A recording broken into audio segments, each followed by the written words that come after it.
मैं अनुराग वर्मा। साथियों, मैं अपनी बात शुरू करूं उससे पहले मैं वाङ्मय पत्रिका के इस मुहिम का आभार प्रकट करना चाहता हूं, जिसकी माध्यम से हम लगातार सबाल्टर्न अध्ययन पर बातचीत कर रहे हैं।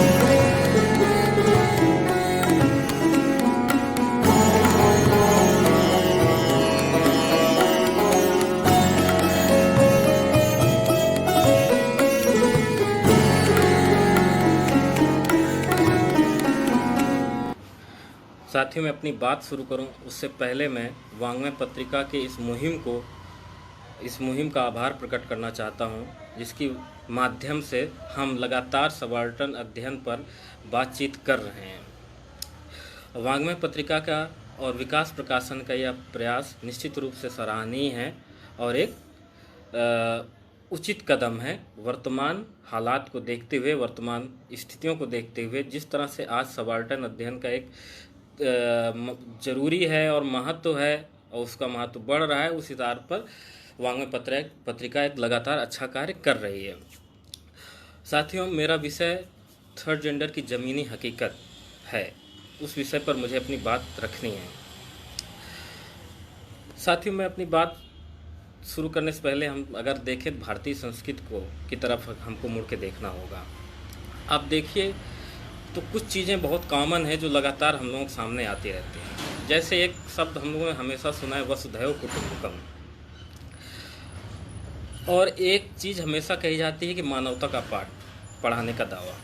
तो देखिए, मुझे आश्चर्य होता है कि वसुधैव कुटुम्बकम का दम भरने वाली जो हमारी संस्कृति और समाज है, दुनिया को, देश ही नहीं दुनिया को मानवता का पाठ पढ़ाने का दावा करने वाला जो हमारी संस्कृति है और समाज है, क्या वो ऐसे दावे किस आधार पर करता रहा है? क्या आधार है उसके इन दावों का? मुझे तो लगता है जैसे वो आंखों में पट्टी बांधा हो, और सिर्फ आंखों में ही पट्टी नहीं, आंखों में पट्टी बांधने के साथ साथ दिलो दिमाग में भी अपने पट्टी बांध कर ही ऐसे दावे कर सकता है। अन्यथा जो सांस्कृतिक समाज अपनी आधी आबादी को हाशिए पे डाल यत नार्यस्त पूजनते रबनते तत्व देवता का गान करता रहा हो, आखिर वह दम नहीं तो क्या हो सकता है? जो समाज अपने मानव समाज को जातियों के पदानुक्रम में बांट मानव में भेद करता रहा हो, वो क्या है? तो यहाँ सबसे बड़ा सवाल इस बात का है कि जो हमारा ढांचा है वो विभेदीकरण, भेद में बटा हुआ है।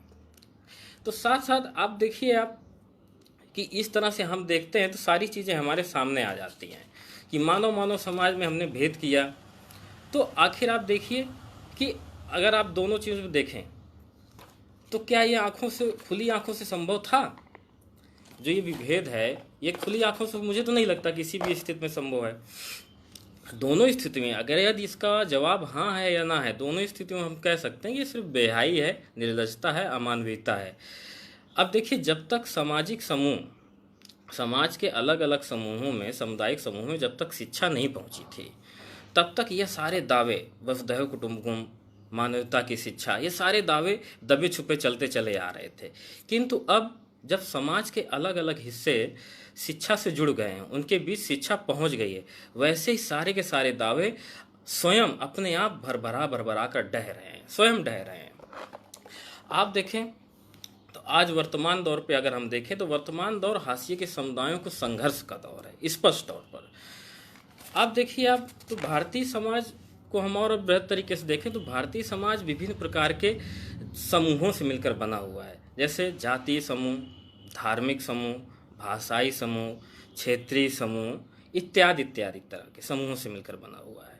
इसलिए जब आज़ादी मिली हमको, तो एक संविधान का जब निर्माण कि कैसे हमारा देश चलेगा, जब इस पर बात होना शुरू हुई, तो जो हमारा संविधान का निर्माण किया गया, उस संविधान का निर्माण भी इस विविधता को केंद्र में रख कर किया गया कि ये विविधता हमारी बनी रहे, इसको कैसे सुरक्षित रखा जाए, उसको ध्यान में रखते हुए किया गया। लेकिन मैं अब तक इस बात को सही से समझ नहीं पाया हूँ कि आखिर हम लोगों ने कागजी तौर पर ही क्या इन चीज़ों को किया। अगर आप देखें तो एक संविधान की प्रस्तावना में एक शब्द आता है धर्मनिरपेक्षता का, और आज के अगर माहौल को देखें तो आपको सिर्फ ये मजाक लगेगा। कम से कम व्यक्तिगत मेरी राय तो यही है। अब देखिए, जो संविधान का समानता का उद्देश्य था उसको सुनिश्चित करने के लिए सभी प्रकार के भेदभावों को अवैध करार दिया गया। अब वो क्या थे भेदभाव, किन चीज़ों को अवैध करार दिया गया?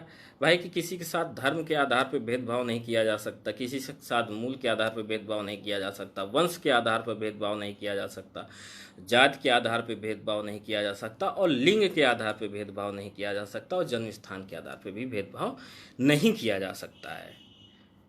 लेकिन क्या ये सही है? ऐसा क्या वास्तव में हुआ है, या सिर्फ कागजी ही ये चीज़ें रह गईं, हकीकत में नहीं तब्दील हो पाया? आप देखें तो इसका एक एटलीस्ट करंट उदाहरण आपको मिलेगा, जो ट्रांसजेंडर बिल 2016-18 में आपको देखने को मिलेगा। ट्रांसजेंडर बिल 2016-18 में एक कानून बनाया गया, वो है बलात्कार के संबंध में। बलात्कार के संबंध में कानून ये है कि अगर कोई व्यक्ति किसी ट्रांस वीमेन के साथ या ट्रांस पर्सन के साथ बलात्कार करता है तो उसको इस अपराध की सज़ा 2 साल है दी जाती है। लेकिन अगर वही व्यक्ति किसी औरत के साथ, वीमेन के साथ अपराध करता है तो उसकी सज़ा दूसरी है, ज़्यादा है। तो ये क्या था? अब आप सोचिए कि जो संविधान समानता की बात करता है, उसी संविधान की संसद में बैठे माननीय संविधान का ट्रांसजेंडर बिल के संबंध में ऐसा मखौल उड़ाते हैं। तो हम लोग संवैधानिक संस्थानों पे बैठ के भेदभाव करते आ रहे हैं। हम किस आधार पर कह सकते हैं कि आज ट्रांसजेंडर के लिए हम बहुत अच्छा सोच रहे हैं, या हम किस आधार पे जो सोच रहे हैं वो सही है और कितना सही है? हम ट्रांसजेंडर बिल पारित कर रहे हैं लेकिन उसके बावजूद भी हम भेदभाव नहीं छोड़ पा रहे हैं। क्या जो ये सुधार की प्रक्रिया चल रही है, ये संशोधन की प्रक्रिया चल रही है, क्या ये पुरुषवादी मानसिकता से उबर नहीं पा रही है? आप देखें तो भारत के संदर्भ में एक चीज़ कहूँगा कि हम नवजागरण की तरफ चले जाएं तो हमेशा भारत में सुधार प्रक्रिया चली, यहाँ कभी भी परिवर्तन की प्रक्रिया नहीं चली। ये एक सबसे बड़ी समस्या रही है, चाहे वो दलित के संबंध में हो, चाहे स्त्री के संबंध में हो, चाहे आदिवासी के संबंध में हो। यहाँ परिवर्तन की प्रक्रिया कभी नहीं चली, हमेशा सुधार की प्रक्रिया चल रही है। और आज भी ट्रांसजेंडर के संबंध में जब हम देखते हैं, थर्ड जेंडर के संबंध में देखते हैं, तो हमको यही चीज़ नज़र आती है कि अभी भी हम सुधारवादी मानसिकता में चल रहे हैं। और सुधारवादी मानसिकता हमारी पुरुषवादी मानसिकता के नीचे दबी हुई है, क्योंकि अभी भी जो लीडिंग पोजीशन में है वो पुरुष है और पुरुषवादी मानसिकता ही कार्य कर रही है। यही वजह है कि आज भी हम जो ट्रांसजेंडर की बात करते हैं, अब आप सोचने वाली बात है कि ट्रांसजेंडर सुप्रीम कोर्ट 2014 में थर्ड जेंडर की एक मान्यता प्रदान करता है, और 2020 है और हम एक मुकम्मल ट्रांसजेंडर बिल नहीं ला पाते हैं। संसद में ट्रांसजेंडर बिल पारित होता है, 2016 में बनता है, 2018 में पेश होता है, और उस पर थर्ड जेंडर समुदाय उस पर विरोध जताता है। राज्यसभा में जाता है तब भी विरोध जताता है। मैं स्वयं दिल्ली में हुए इसके आंदोलनों में सम्मिलित रहा उस समय, जब ट्रांसजेंडर बिल 2018 में आया था, और तो दिसंबर को महीना था, सर्दी में, तो मैं देखा कि लगातार लोग इसका विरोध जता रहे थे। कई ऐसे बिंदु थे जो वास्तव में, जैसे सबसे बड़ी बात अपनी पहचान को संकट को था। यानी कि अगर मैं पुरुष हूँ तो स्वाभाविक बात है, मैं कहूँगा कि मैं पुरुष हूँ तो आप मानेंगे कि मैं पुरुष हूँ। कोई स्त्री है, वो कहेगी कि मैं स्त्री हूँ तो आप मानेंगे कि वो स्त्री है। लेकिन अगर कोई ट्रांसजेंडर है, वो कहे मैं ट्रांसजेंडर हूँ, तो हमारी सरकार ये कहती है कि नहीं, आप कहोगे कि मैं ट्रांसजेंडर हूँ तो हम नहीं मानेंगे कि आप ट्रांसजेंडर हैं। इसके लिए आपको सर्टिफिकेट लेना पड़ेगा, प्रमाण लेना पड़ेगा।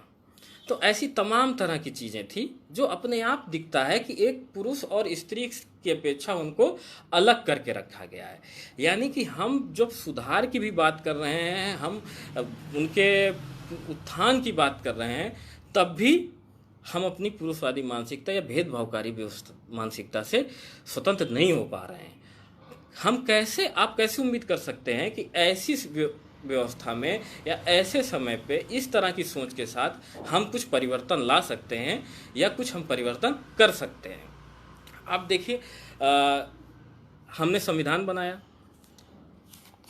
और कहा कि भाई सभी लोग बराबर हैं, सभी के लिए कानून बराबर है, सभी किसी के साथ कोई भेदभाव नहीं किया जाएगा।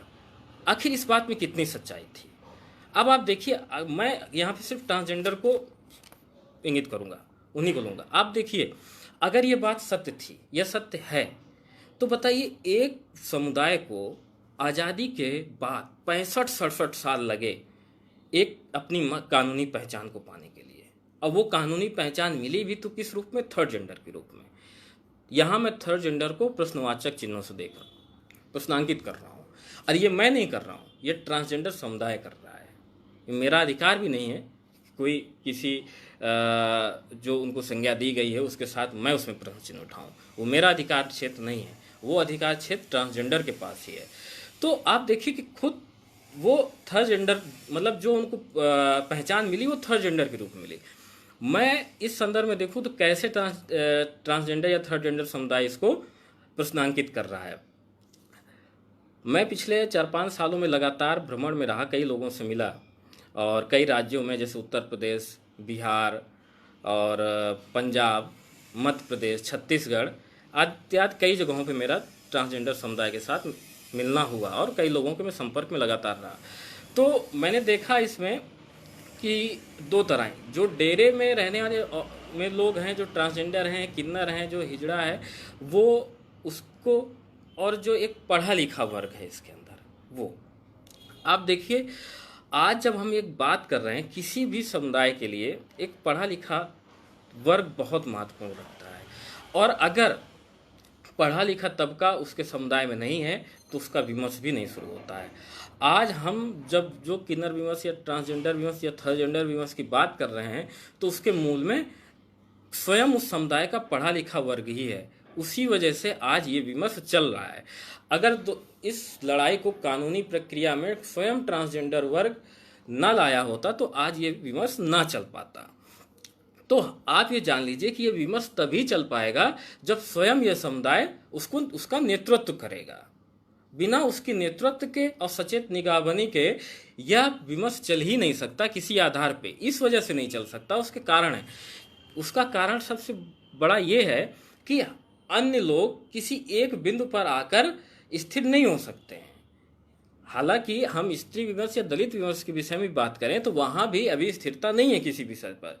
वहाँ भी अभी कई प्रकार की बहसें हैं, लेकिन फिर भी कुछ एक बिंदुओं पर ज़्यादातर लोगों की सहमति होती है या उस पर सभी लोग मानते हैं कि हाँ, ये इस बात पे हम सब सहमत हैं और उन्हीं बिंदुओं के आधार पर वो विमर्श चलता है।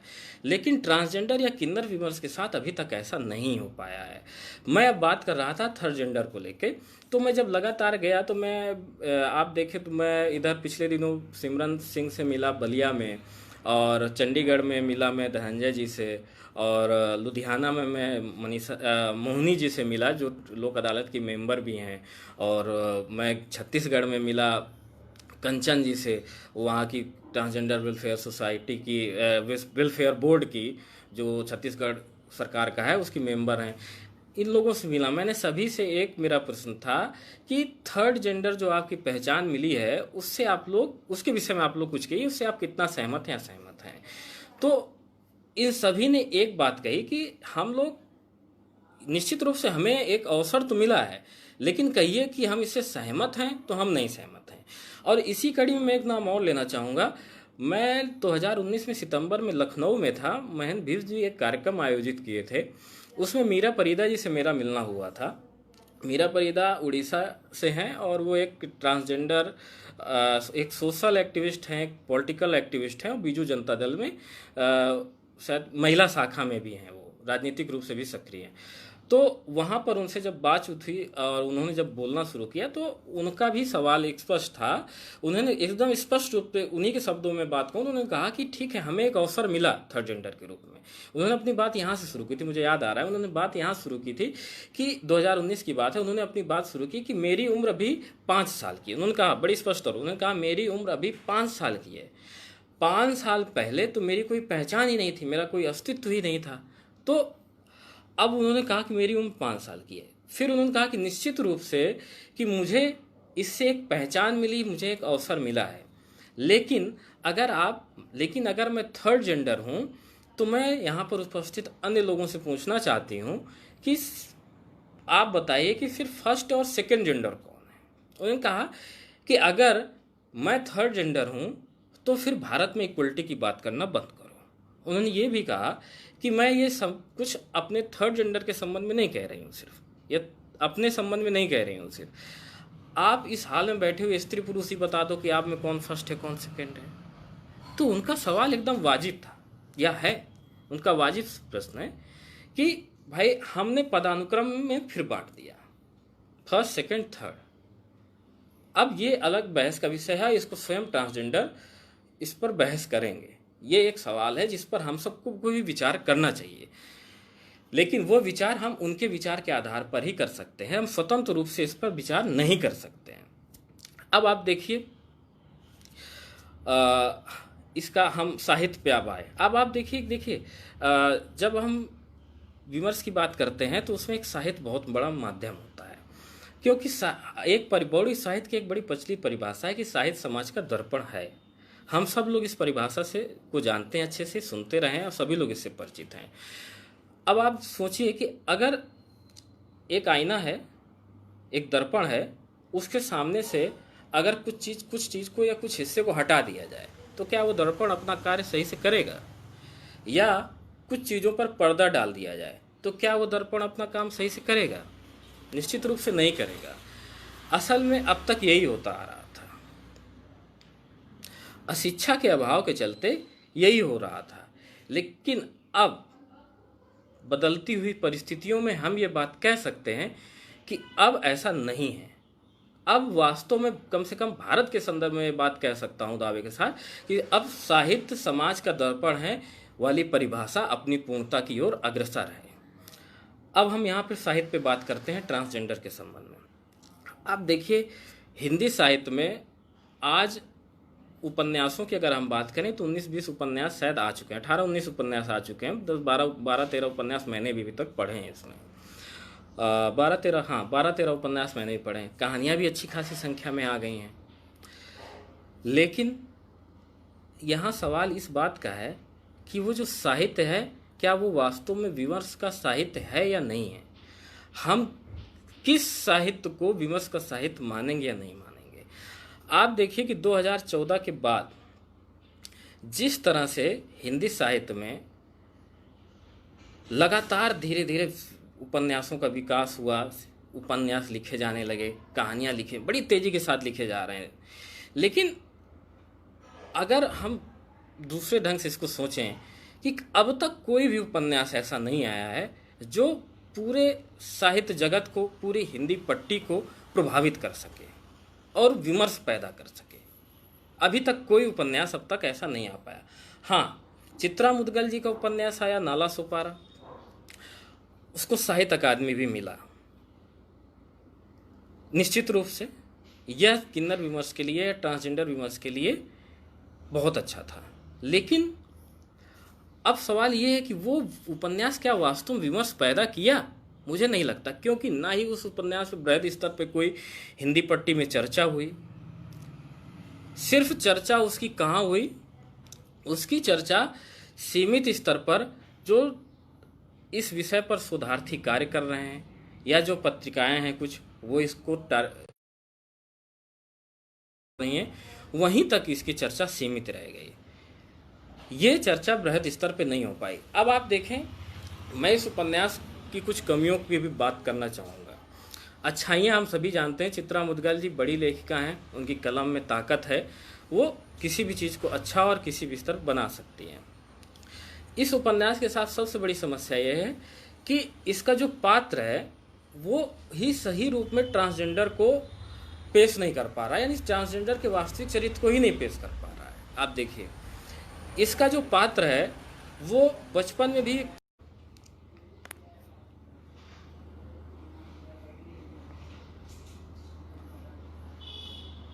उस पर जबरदस्ती दबाव डाला जाता है कि वह अपना किसी भी तरीके से, हेलो,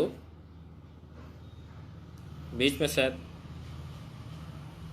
हाँ, उस पर जबरदस्ती दबाव डाला जाता है कि वह औरत के कपड़े पहने, लेकिन वो अपने आप को पुरुष की तरह ही फील करता है और पुरुष की तरह ही रहना चाहता है। और आप देखें अगर ट्रांसजेंडर के संबंध में, तो यहाँ पर एक गलत देह होती है, यानी यहाँ पर जो बायोलॉजिकल सेक्स और साइकोलॉजिकल सेक्स होता है वो दोनों अलग अलग होता है, लेकिन वहाँ पर ऐसा नहीं है। वहाँ पर उसका लिंग विकसित नहीं है, वो एक मेडिकल प्रॉब्लम भी हो सकती है, उसके आधार पर उसको ट्रांसजेंडर बनाया गया। पहली सबसे बड़ी एक कमी ये। अब इसमें एक चीज़ और हो सकती है कि हो सकता है वो पात्र इंटरसेक्स पात्र रहा हो, लेकिन चित्रा मुदगल जी के पूरे उपन्यास को पढ़ने के बाद कहीं भी ऐसा भान तो नहीं होता है कि उनका वह पात्र इंटरसेक्स है, उसका लैंगिक विकास नहीं हुआ है, बस ये है। तो मुझे तो कहीं से भी यह पात्र ट्रांसजेंडर नहीं नज़र आता है, वास्तविक ट्रांसजेंडर नहीं नज़र आता है। तो सबसे बड़ा तथ्यात्मक फॉल्ट तो उस उपन्यास में यही है। हम अगर और साहित्य की भी बात करें, हिंदी साहित्य में जितने अब तक उपन्यास आए हैं, तो देखिए सबसे बड़ी समस्या यही है, इन उपन्यासों में एक कमी है जिसके आधार पर मैं व्यक्तिगत तौर पर इन्हें विमर्श का साहित्य नहीं मान पाता हूँ। वह कमी क्या है कि इनकी शुरुआत होती है एक डेरे से, और जिसमें ट्रांसजेंडर की उम्र कम से कम 25, 30, 35 साल की होती है। ये उसके बाहरी दुनिया से संघर्ष का दौर होता है। लेकिन ट्रांसजेंडर बनना कब शुरू होता है? एक बच्चा पैदा होता है, उसके बाद उसके ट्रांसजेंडर बनने की प्रक्रिया शुरू होती है। इन उपन्यासों में वो कहीं आपको नजर नहीं आएगा। यह एक सबसे बड़ी कमी है इन उपन्यासों की। कैसे आप इन्हें विमर्श का साहित्य मानिएगा? आप देखिए, मैं इसको स्पष्ट करता हूँ। अभी तक 2-3 आत्मकथाएं हमारे सामने हिंदी में आई हैं। एक मैं लक्ष्मी, लक्ष्मी नारायण त्रिपाठी की, और दूसरी आपके सामने आती है पुरुष तन में फंसा मेरा नारी मन, मानवी बंदोपाध्याय की। ये 2 मेरी पढ़ी हुई है, मैं इन दोनों पे ही बात करूँगा। इनसे और अदर साहित्य में क्या अंतर है? आप देखिए कि इन दोनों आत्मकथाओं पर जो ट्रांसजेंडर व्यक्ति है उसकी शुरुआत उसके बचपन से हुई है, वहाँ से उसके एक बनने की प्रक्रिया शुरू होती है। आप देखिए कि एक बच्चा होता है, वो ना पुरुष होता है, ना स्त्री होता है, ना वो ट्रांसजेंडर होता है, वह सिर्फ बच्चा होता है, उसकी कोई समझ नहीं होती। हम लोग भी बच्चे थे, लड़की लड़कों के साथ साथ एक साथ खेलते थे, कोई भेदभाव नहीं था। हालांकि हमें खिलौने अपने जो हमारी सामाजिक पहचान थी उसके आधार पर हमें दिए जाते थे, लेकिन हमारी उस समय कोई एक आइडियोलॉजी नहीं बन पाई थी। हम तय नहीं कर पाए थे कि हम हैं क्या, हम खेल रहे थे। लेकिन जैसे हम 5, 6, 7 साल के हुए, 4, 5 साल के हुए, हमें एकदम पता चला कि नहीं, हम तो लड़के हैं। लड़की को पता चला नहीं, हम तो लड़की हैं। ये प्रक्रिया लगातार समाज हमें सिखा रहा था। तो जब हमें ये पता चला तो हमने अपने आप को एक दिन ओपन किया कि नहीं, मैं लड़का हूँ। मैं कहने लगा, मेरी बात बात पे जैसे मैं कुछ खेलता कूदता, मैं बाद में कहूँ मैं लड़का हूँ, लड़की कहने मैं लड़की हूँ। ये चीज़ आई। तो जब ये उम्र आती है एक ट्रांसजेंडर बच्चे की, तब असली समस्या उसके सामने तभी पैदा होती है।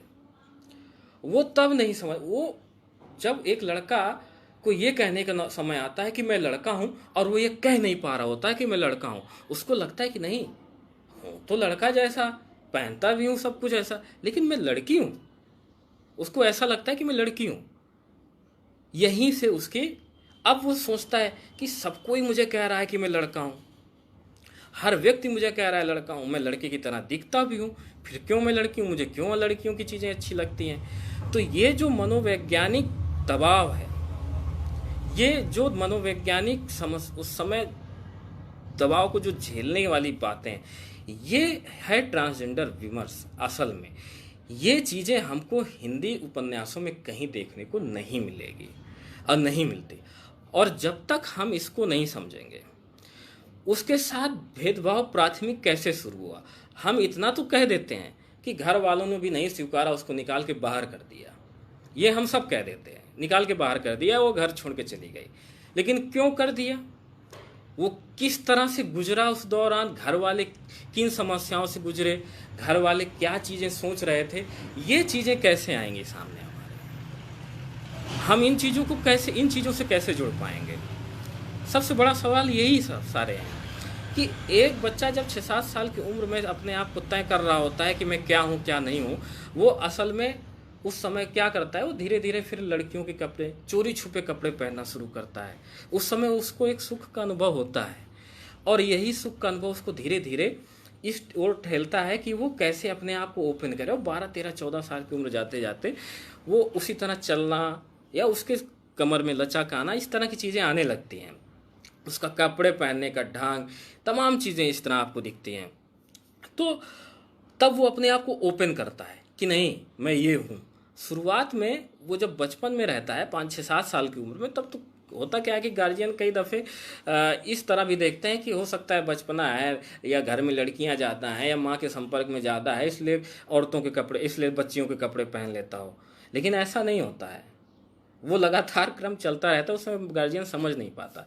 लेकिन जब 13-14 साल की उम्र में पहुँचते पहुँचते जब वो अपने आप को एकदम ओपन करता है, तब होता क्या है, उस समय तक उस बंदे के साथ, उस बंदे का उसके घर परिवार के अंदर ही इतना शोषण हो चुका होता है कि उसकी जुबान इस शोषण के खिलाफ बोलने लायक नहीं रह जाती है। खुद उसके घर परिवार द्वारा इतना उसका शोषण किया जा चुका होता है, उसके करीबी लोगों द्वारा। तो आप देखिए, हम लोग कहते हैं ना कि इस वर्ग को स्वयं आगे आना चाहिए, या इस वर्ग को स्वयं बोलना चाहिए। तो यही वजह है कि उस बचपन में जब वो दौर था उसके विकास का, जब वो चीज़ों को सीख सकता था, जब वो प्रतिरोध करना सीख सकता था, अच्छे से पढ़ सकता था, तब उसको अंदर से इतना तोड़ दिया जाता है कि वो बाहर आए तो कैसे आए निकल के। ये चीज़ें हमें स्पष्ट होती हैं जाके आपके, जब हम वास्तविक जो साहित्य पढ़ते हैं, जो आत्मकथा जब हम पढ़े, तो हमको वहाँ ये चीज़ें क्लियर होती हैं। लेकिन जब हम हिंदी साहित्य में आए हुए उपन्यासों को पढ़ते हैं तो हमको वहाँ ये चीज़ नहीं, हमें यहाँ एक व्यवहारिक ज्ञान मिलता है और बाहरी ज्ञान मिलता है। और मेरा मानना है कि व्यवहारिक और बाहरी ज्ञान ये एक साहित्य तो है, लेकिन विमर्श का साहित्य नहीं है।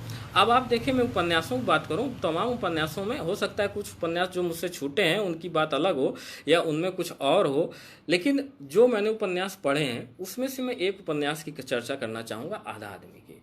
आधा आदमी उपन्यास अभी तक आए हुए अन्य उपन्यास, सभी उपन्यासों से कुछ अलग है। इस उपन्यास में लेखक द्वारा वास्तव में फील्ड वर्क बहुत ज़्यादा किया गया है, और लेकिन एक चीज़ समानता है अन्य उपन्यासों से भी, इस उपन्यास में एक चीज़ समान है कि इस उपन्यास के भी फोकस में डेरे हैं और एक बड़ी उम्र के ही किन्नर हैं। इसके भी फोकस में यही लोग हैं, जैसे कि अन्य उपन्यासों के फोकस में रहे हैं। अब आप देखिए कि यहाँ पर आपको एक चीज़ देखने को मिलेगी कि यहाँ जो लेखक है वो लगातार बैक में जा रहा है। इस उपन्यास वो पीछे बैक में लौटता है, और इसमें एक चीज़ तो उसने स्पष्ट की है कि एक पुरुष कैसे स्त्री भावना के साथ जुड़ रहा है। हालांकि कहीं कहीं उसमें कमियां हैं, बच्चे खा रहा है, लेकिन वो स्पष्ट करने का प्रयास कर रहा है, ये बात स्पष्ट है। तो यह उपन्यास अन्य उपन्यासों से इस मामले में अलग है, लेकिन जाने अनजाने ये बिंदु जाने अनजाने ही लेखक इसमें ला पाया है। अगर लेखक के फोकस में यह बिंदु रहा होता कि वो उस समय उसका मानसिक स्तर क्या है, मानसिक दबाव क्या है, वो कैसे इस चीज़ से उबर रहा है, कैसे इस चीज़ का सामना कर रहा है, वो कैसे अपना यहाँ तक, मतलब उस पर फोकस ज़्यादा किया, उस पर विस्तार से बात किया होता, तो इस उपन्यास का कलेवर और अधिक बढ़ जाता। लेकिन अभी भी ये उपन्यास अन्य उपन्यासों से एकदम अलग है और अलग महत्व रखता है, और डेरे का वास्तविक चित्रण इस उपन्यास से किया है। वास्तविक चित्रण आपको इसको मिलेगा इसमें। अशिक्षा का कितना वृहद वहाँ पे अशिक्षा कितने व्यापक पैमाने पे फैली हुई है, रूढ़ियों से कितनी ज़्यादातर किस स्तर तक वो घिरे हुए हैं लोग।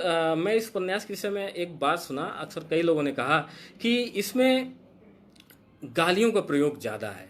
हालांकि आप देखें तो गालियों की भी एक संस्कृति है, इस पर भी शोध हुआ है, रिसर्च हुआ है, गालियों की संस्कृति पर शोध हुआ है। तो अगर राजेश मलिक ने इस उपन्यास में गालियों का प्रयोग किया है तो मुझे नहीं लगता कि कोई बहुत गलत है। हालांकि थोड़ा किसी को ये ज़्यादा लग सकता है, किसी को ठीक लग सकता है, ये सबका अपना अलग अलग विषय है। लेकिन उन्होंने जो चित्र खींचा है डेरे का, वो एकदम सही चित्र है। मेरा व्यक्तिगत अनुभव यही है और मैं उनके इस चित्र से पूरी तरह सहमत हूँ। और मुझे उसको पढ़ने के दौरान लगा कि मैं जिन डेरों में गया हूँ और जिन लोगों से मिला हूँ वो एकदम सही बात है। मैं डेरे के अगर गुर्गों या पिछड़े इलाकों में गया हूँ जहाँ डेरे थे, वहाँ मुझे ये चीज़ एकदम स्पष्ट तौर पे देखने को मिली। वहाँ का माहौल भी ऐसा ही था। हालांकि लोग बुरे नहीं थे। आप ये बात जान लीजिए कि अगर लोग गाली का प्रयोग कर रहे हैं, वो उनकी भाषा का प्रयोग कर रहे हैं, तो इसका ये मतलब नहीं कि वो लोग बुरे हैं, क्योंकि वो उनके एक तरह से कल्चर में आ गया है।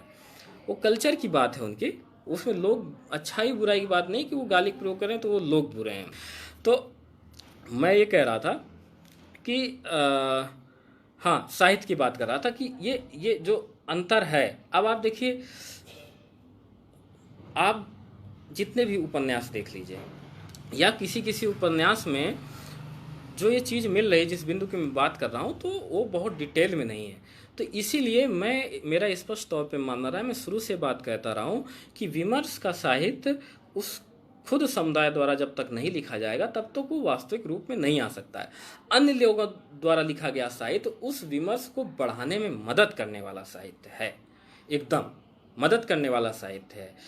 वो साहित्य, हम उस साहित्य को इस तरह पे देख सकते हैं। अच्छा, आप एक चीज़ और देखिए, आप देखिए एक एकदम स्पष्ट अंतर आपको नजर आएगा। अगर आपने इन आत्मकथाओं का अध्ययन किया होगा और इस साहित्य का अध्ययन किया होगा, उपन्यासों का अध्ययन किया होगा, तो आपको एक स्पष्ट अंतर ये नजर आएगा कि यहाँ पर जब हम उपन्यासों का अध्ययन करते हैं तो हम जो किन्नर विमर्श से जुड़े हुए या ट्रांसजेंडर से जुड़े हुए उपन्यास हैं, तो यहाँ पे ऐसा लगता है कि जैसे कुछ दया भावना या कुछ मतलब सहानुभूति या इस तरह की चीज़ें दिखती हैं आपको। लेकिन जब आप आत्मकथाओं का अध्ययन करिए तो वहाँ पर ऐसा कुछ नहीं मिलता। वहाँ पर स्पष्ट तौर पे एक संघर्ष मिलता है। वहाँ पर एक ऐसा व्यक्ति होता है जो अपने अस्तित्व के लिए लड़ रहा होता है। अब वो अस्तित्व क्या है, उसकी पहचान के लिए, वो अस्तित्व के लिए लगातार लड़ता रहता है। वो अपने घर में लड़ता है, बाहर लड़ता है, लगातार उसका संघर्ष चलता रहता है। और अक्सर हमको एक चीज़ सुनने को मिलती है, मैं बहुत शुरू से ये बात सुनता हूँ, बल्कि बचपन से ये बात चीज़ें सुनने में आती रहती है। लोग कहते हैं कि जो एक हिजड़े होते हैं, किन्नर होते हैं, इनका ये बहुत खतरनाक होते हैं, यानी मतलब ये बहुत एग्रेसिव होते हैं, ये बात होती है। और ये मतलब एग्रेसिव होते हैं, ये एकदम फैक्ट बात लोग कहते हैं, एकदम तथ्यात्मक ढंग से कहते हैं कि हमने वहाँ देखा, हमने यहाँ। आप मैं ये देखिए कि जब आप इन आत्मकथाओं का अध्ययन करिए तो आप देखिएगा, या आप वैसे भी देखिए खुद, अगर आप अपनी दृष्टि को या अपनी पूर्वाग्रसित धारणा को थोड़ी देर के लिए बंद कर दीजिए और आप देखिए, तो आपको स्पष्ट तौर पे दिखेगा कि एक सड़क से निकलता हुआ ट्रांसजेंडर चुपचाप आंख नीचे किए चला जा रहा है, या एक हिजड़ा आप फिर देखिए वहाँ खड़े हुए लोगों को। जब एक स्त्री निकलती है चुपचाप, तब अभी तक ये समाज इस कदर नहीं बन पाया है कि अगर वहाँ 20 लोग खड़े हैं तो उसमें से 4-6 लोग अगर उस स्त्री को घूर ना रहे हों ओछी निगाहों से, तो बेकार है। फिर एक ट्रांसजेंडर जो कि बना ही इस तरह, उसका निर्माण ही समाज ने इस तरह किया है एक हंसी के पात्र के रूप में, वो कैसे शांति से निकल सकता है? तो उस पर व्यंग बाण लगातार छिड़े जाते हैं। तो मुझे कई दफ़े लगता है कि हम उस समस्या से बचने के लिए, जैसे अगर कोई हमारा व्यंग कस रहा है, कई दफ़े ऐसा होता है कि अगर कोई हमारा मजाक उड़ा रहा है तो हम भी उस मजाक का हिस्सा बन जाते हैं, यानी हम भी उसके साथ उसी तरह मजाक करने लगते हैं। तो वो आदमी अपने आप चुप हो जाता है, या फिर हम भी जब वैसे ही बन जाते हैं तो हमारे पास उस व्यंग को सहने की ऐसी क्षमता आ जाती है, या उस समय हम इतनी क्षमता हमारे अंदर आ जाती है कि हम उस व्यंग को आसानी के साथ सह लेते हैं, बर्दाश्त कर लेते हैं। ऐसा कुछ होता है।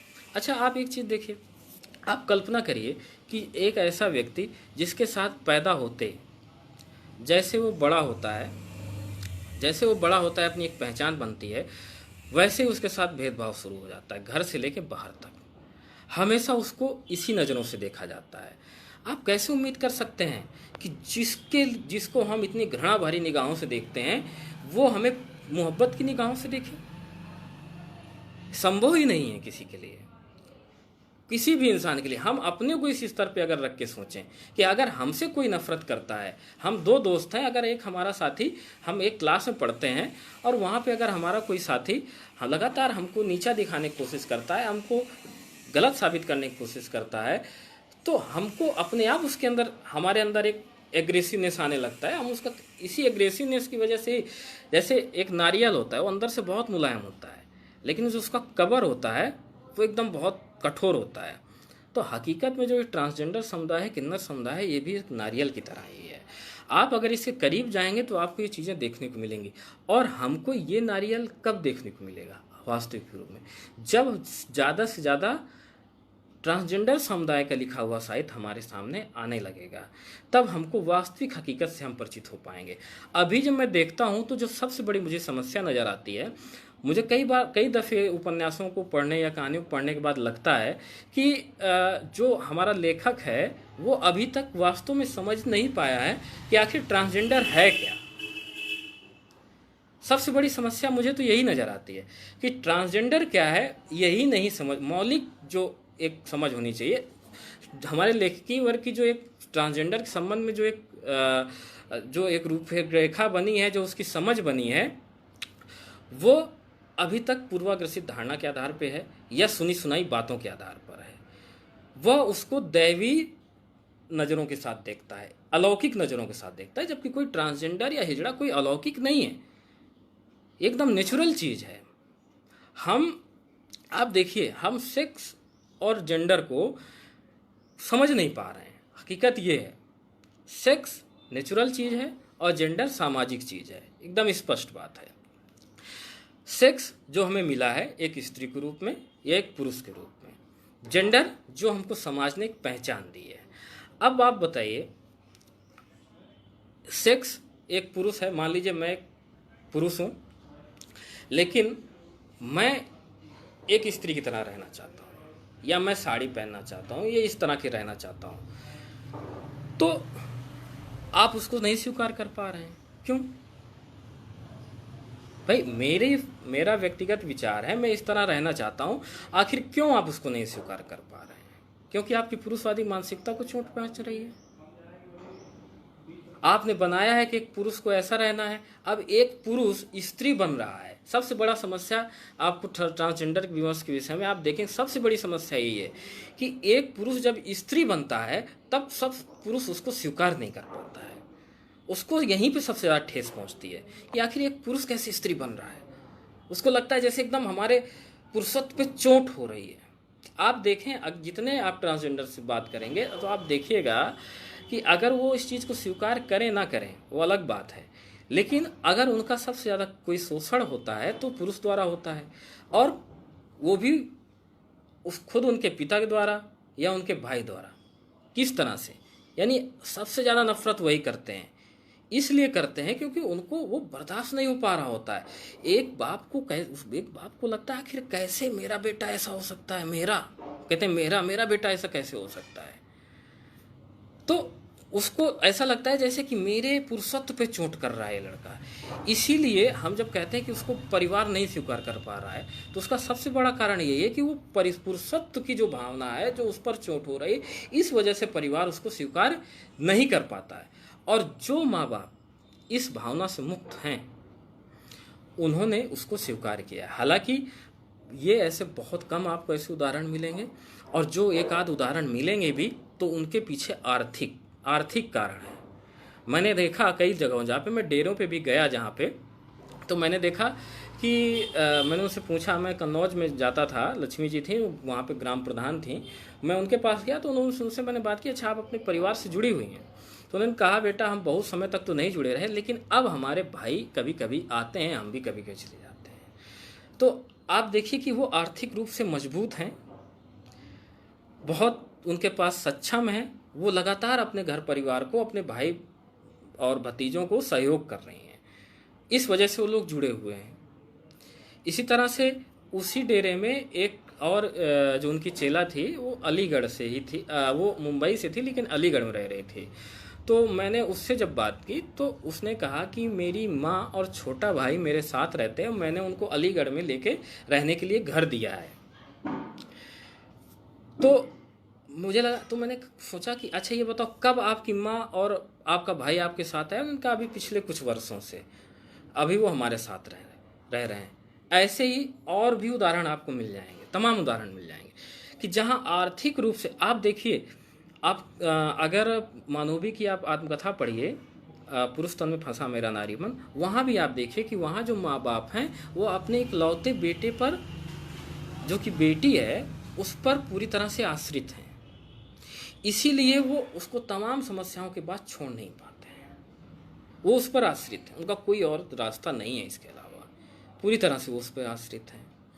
आप देखिए लक्ष्मी के संदर्भ में भी आप देखिए, मेहजड़ा में लक्ष्मी में, तो लक्ष्मी भी एक लंबे समय तक पुरुष के रूप में ही रहती हैं। वो धीरे धीरे अपने आप को थोड़ा सा उम्र के बाद खोलती हैं, और जब वो अपने आप को ओपन करती हैं तब तक उनके पास एक अच्छा इनकम स्रोत हो जाता है, एक अच्छा इनकम स्रोत हो जाता है। तब वो अपने आप को ओपन करती हैं। तब आप देखिए कि यहाँ पर भी वो आश्रित हैं, पूरा परिवार आश्रित है।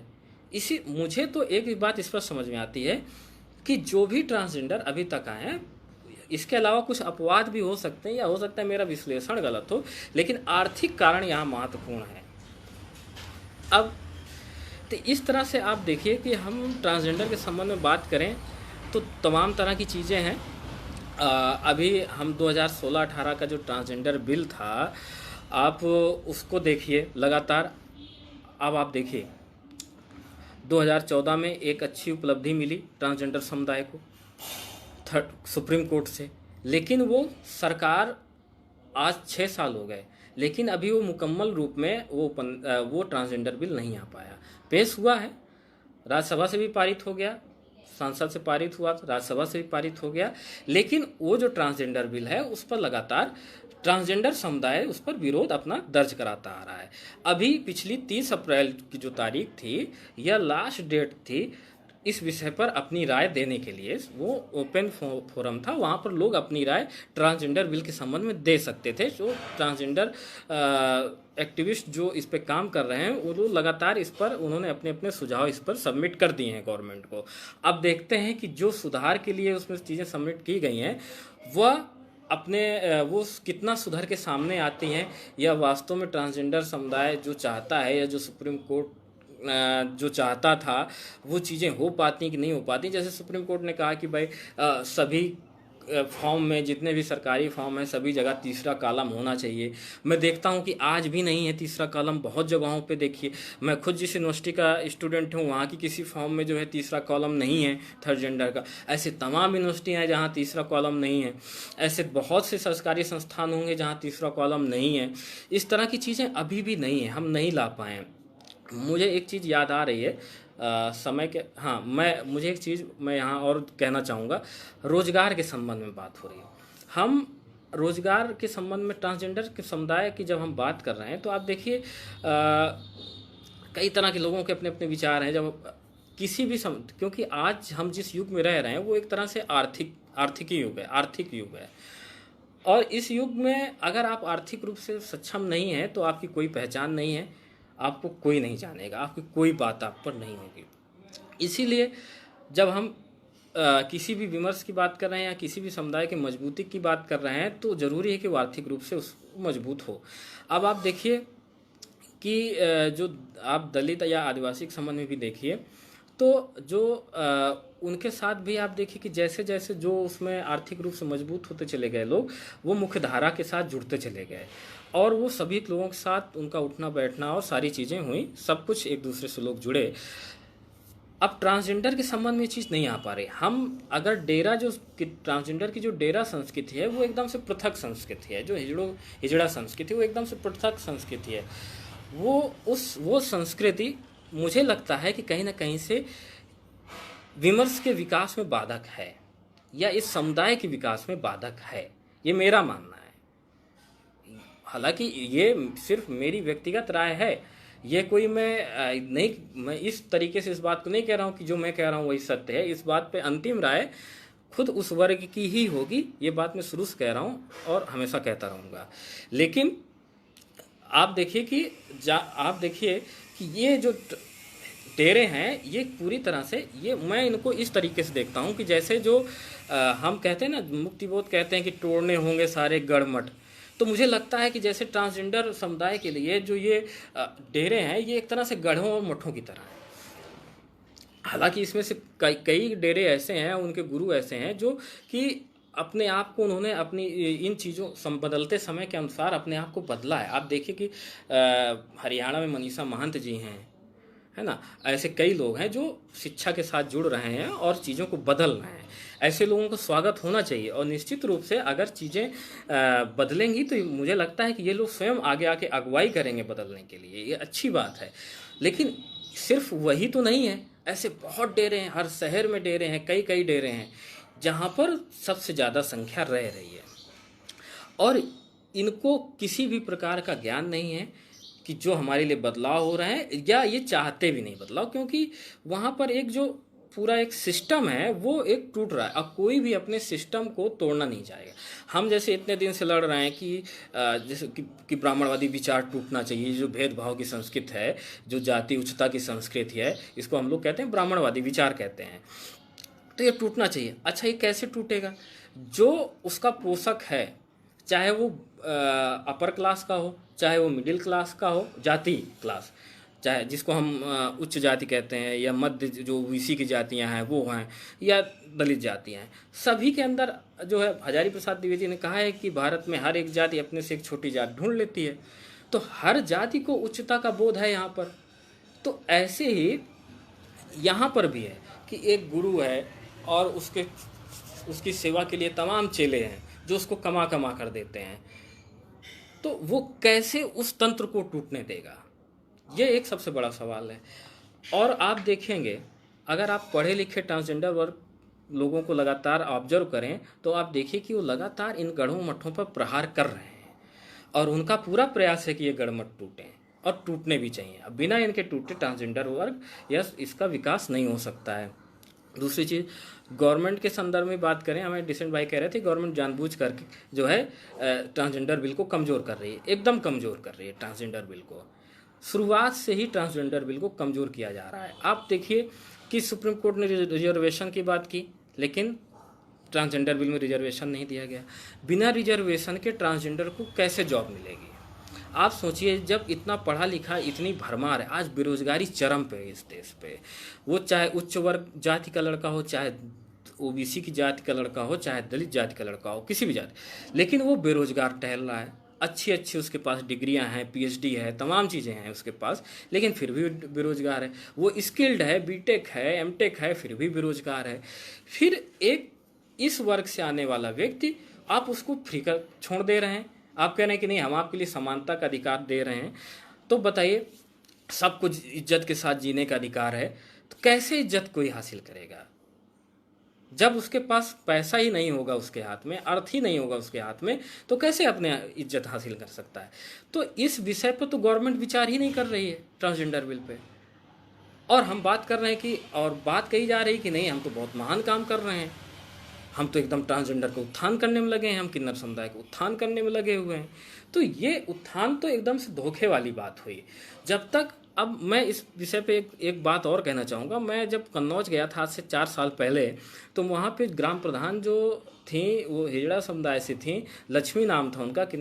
उन्होंने, उनसे जब मेरी बात हुई तो मैंने उनसे रोजगार के संबंध में बात की। मैंने कहा कि आप बताइए, आपको नौकरी, तो मैंने कहा कि नौकरी मिलनी चाहिए आपको। तो उन्होंने कहा हाँ, हम भी चाहते हैं कि नौकरी मिले हमें, तो हम ये छोड़ देंगे। हमने कहा अच्छा, पक्का छोड़ देंगे? तो कहा कि अब बेटा हमारी तो उम्र हो गई। हमने कहा अच्छा चलिए ठीक है, आप बताइए कि नौकरी, किस तरह की नौकरी आपको मिलना चाहिए। तो थोड़ा देर वो सोचने लगे कि आखिर हमें किस तरह की नौकरी मिलनी चाहिए। तो मेरे पास उस समय प्रेजेंट का मेरे पास कुछ उदाहरण था। वो मैंने मध्य प्रदेश और छत्तीसगढ़ की गवर्नमेंट, मध्य प्रदेश की गवर्नमेंट का मैंने कुछ पढ़ा था। तो मैं देखा कि वहाँ पे गवर्नमेंट नगर निगम में ट्रांसजेंडर को नियुक्ति दे रही थी। नगर निगम में काम क्या दिया जा रहा था, नगर निगम और बिजली विभाग में, यानी जो होम टैक्स है या बिजली टैक्स है या बिजली का बिल है, तो जो लोग नहीं इसको जमा कर रहे हैं या होम टैक्स नहीं लोग जमा कर रहे हैं, तो उसकी वसूली के लिए ट्रांसजेंडर या किन्नरों का प्रयोग किया जा रहा था। तो मैंने उनसे पूछा कि गवर्नमेंट इस तरह का आपको काम दे रही है, तो बताइए ये काम आप स्वीकार करते हैं? तो उन्होंने स्पष्ट तौर पे कहा कि नहीं, हमको ये काम नहीं पसंद, हम ये काम नहीं कर रहे हैं। तो हमने कहा क्यों भाई, इसमें तो आपको रोज़गार मिल रहा है। तो उन्होंने कहा कि देखिए, सबसे बड़ी समस्या हमारे साथ ये है कि हमको लोग कहते हैं कि ये लोग बहुत दुष्ट हैं, ये लोग बहुत लड़ाई करते हैं, या ऐसे होते हैं। अब आप बताइए कि हम बकायादार से उसका वसूलने जाएंगे, पैसा वसूलने जाएंगे। अब व्यक्ति या तो वो दुष्ट होगा, वो जानबूझ के नहीं जमा करना चाह रहा होगा, या तो वह व्यक्ति मजबूर होगा, नहीं जमा करना चाह रहा होगा। और ये गवर्नमेंट चाह रही है कि हम उसकी बेइज्जती करके उससे पैसा लेके आए। तो बताइए हमारे प्रति जो हमारा जो चरित्र है उनके सामने किस रूप में आएगा?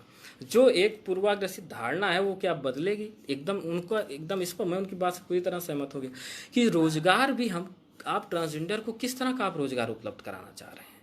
अगर आप उसको ऐसा रोजगार नहीं उपलब्ध करा सकते कि वह सम्मान के साथ अपनी चीज़ों को आगे बढ़ा सके, वह सम्मान हासिल कर सके, वो सम्मान के साथ उस काम को कर सके, तो ऐसा रोजगार मत उपलब्ध कराइए उसे, जो उसकी पहचान को ना बदल सके।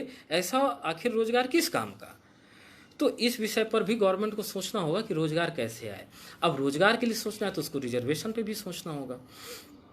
इन सब चीज़ों को ट्रांसजेंडर बिल में एकदम से इग्नोर कर दिया गया है, कहीं भी इन पर चर्चा नहीं की गई है। तो ट्रांसजेंडर के संबंध में जब हम बात करते हैं तो देखिए, पहली चीज़ ये है, चाहे वो गवर्नमेंट हो, चाहे लेखक हों, चाहे रिसर्चर हों, चाहे एक समर्थक हो या आम आदमी जो भी हो, उसको पहले तो अपनी दृष्टि बदलनी होगी। वह ट्रांसजेंडर के संबंध में बात करे तो वो उसकी बात एकदम बराबरी की होनी चाहिए, ना कि वो बात उसकी इस रूप में होनी चाहिए जैसे कि वो उन पर दया भावना दिखा रहा हो। ऐसी नहीं होनी चाहिए।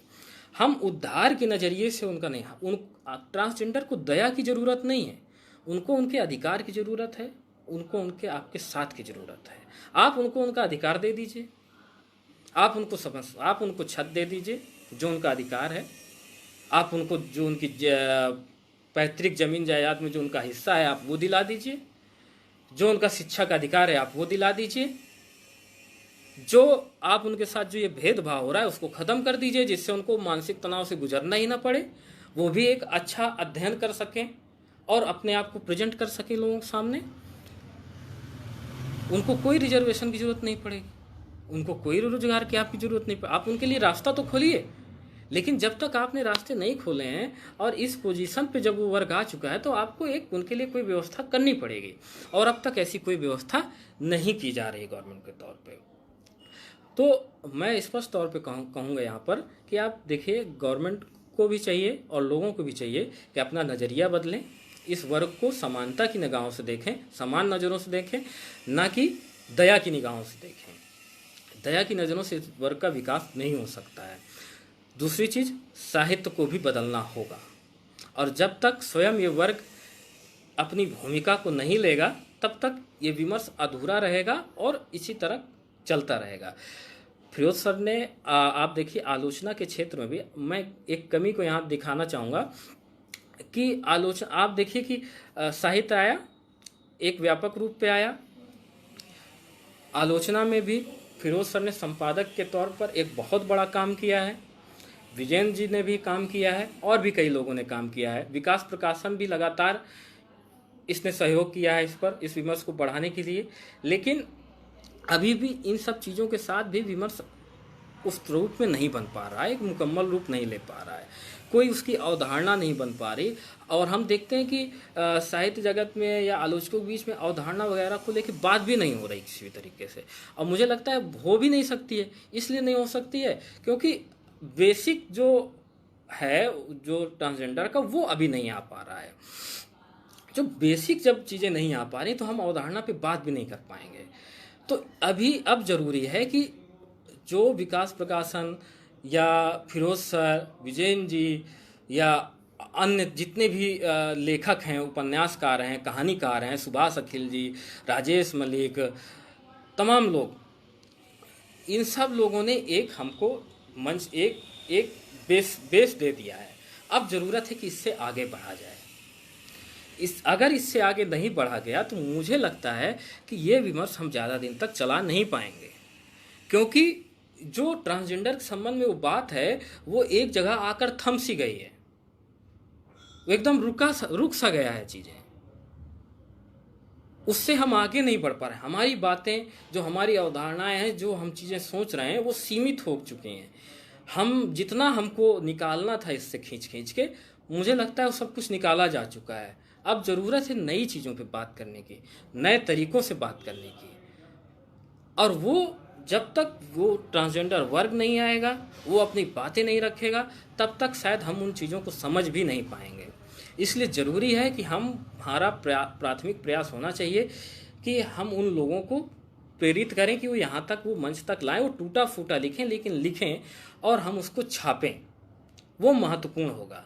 मैं उन लेखकों से भी कहना चाहूँगा जिन लेखकों ने जिन ट्रांसजेंडर से मिलकर और उनको समझकर, उनसे बातचीत करके अपना साहित्य रचा है, वो उन लोगों को प्रेरित करें कि आप लिखिए, उनको मदद करें कि वो लिखें, थोड़ा बहुत लिखें, वो प्रकाशन में आए, तब उससे एक मुकम्मल विमर्श की शुरुआत होगी और हम शायद एक अवधारणा पर तब बात करना शुरू करेंगे।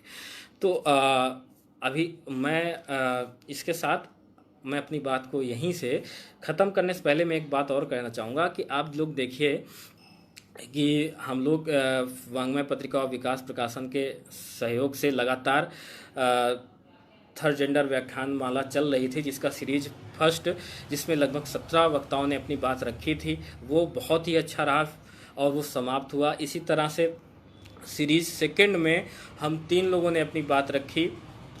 मैं वाङ्मय पत्रिका की तरफ से और विकास प्रकाशन की तरफ से अब तक इस सीरीज पर बोले हुए सभी वक्ताओं को धन्यवाद करना चाहूँगा। और मैं धन्यवाद करना चाहूँगा डॉक्टर फिरोज खान का, मैं धन्यवाद करना चाहूँगा विकास प्रकाशन का, मैं धन्यवाद करना चाहूँगा वाङ्मय पत्रिका और उसकी पूरी टीम का।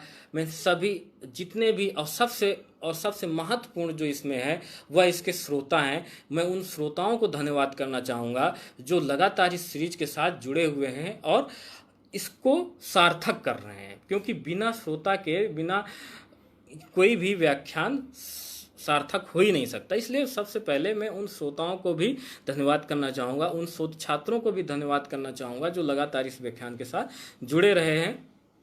साथ ही साथियों, मैं आपको आगे के लिए एक सूचना देना चाहूँगा कि इस व्याख्यानमाला की सीरीज थर्ड हम लोग पेश करने जा रहे हैं 4 जून से। डॉक्टर फिरोज सर की आगे की जो रणनीति है, हम लोग जैसे जो अभी मैं बात कर रहा था जिस विषय पे कि ट्रांसजेंडर समुदाय को आगे आना चाहिए, वो जब तक बात नहीं करेगा, जब तक वो नहीं लिखेगा, तब तक चीज़ें स्पष्ट नहीं होंगी, हम चीज़ों को समझ नहीं पाएंगे, एक विमर्श नहीं शुरू हो पाएगा। तो जो हमारी अगली कड़ी में, या जो तीसरी कड़ी है, जो 4 जून से 6 दिवसीय 10 जून तक जो हमारा कार्यक्रम चलने वाला है, उसमें ट्रांसजेंडर ही अपनी बात को रखने वाले हैं। जो ट्रांसजेंडर है, थर्ड जेंडर पर्सन है, वो अपनी बात को रखेगा और ये सीरीज 4 जून से इसी समय पर चालू होगी। मैं उम्मीद करूंगा कि आप सभी लोग इन 2 सीरीजों से भी ज़्यादा संख्या में अगली सीरीज के साथ जुड़ेंगे और ज़्यादा उम्मीद के साथ जुड़िए, क्योंकि वो जो सीरीज होगी वो इन दोनों सीरीजों से ज़्यादा महत्वपूर्ण सीरीज होगी और सार्थक सीरीज होगी। इसलिए 4 जून से 10 जून तक 12 बजे वाङ्मय पत्रिका के इसी पेज पर डॉक्टर फिरोज खान और विकास प्रकाशन के निर्देशन में के सहयोग से आप लोग 4 जून के लिए तैयार रहिए। सभी साथियों को मेरा नमस्कार। आप लोगों ने मुझे सुना, इसके लिए धन्यवाद।